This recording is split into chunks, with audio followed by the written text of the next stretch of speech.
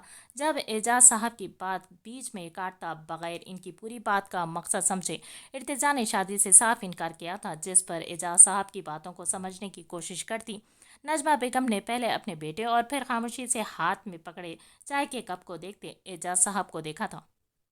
مطلب تم اپنی بات پر قائم ہو، تمہیں شادی نہیں کرنی کبھی بھی؟ نہیں، میں نے یہ کب کہا کہ میں کبھی شادی نہیں کروں گا؟ بس فی الحال شادی کرنے کا میرا کوئی ارادہ نہیں ہے ابو، ارتزا کے جواب پر مایوس ہوتے اعجاز صاحب نے لفظوں پر زور دیتے ہوئے کہا تھا، جس پر نجمہ بیگم نے بیچ میں بولنا چاہا تھا جب اعجاز صاحب نے انہیں خاموش رہنے کا اشارہ کیا تھا۔ ٹھیک ہے، اگر یہی تمہاری مرضی ہے تو ٹھیک ہے، اب ہر کوئی تمہارے انتظار میں تو بیٹھنے سے رہا، جا سکتے ہو، تم کام کرو اپنا۔ ارتزا کے انکار پر اعجاز صاحب کا دل ٹوٹا تھا۔ وہ جو سمجھتے تھے کہ آج ان کے سمجھدار بیٹے سمجھداری کا مظاہرہ کرتے اپنے فیصلے سے ہٹ جائے گا، ہر اسے آج بھی پچھلے 10 سال پہلے کے فیصلے پر قائم دیکھ کر انہیں مایوسی ہوئی تھی۔ ارتزا، ایک بار سوچ لو بیٹا، یہ جذباتی فیصلے بہت تکلیف دیتے ہیں۔ میں فیصلہ کر چکا ہوں امی، اب سوچنے کا سوال پیدا نہیں ہوتا۔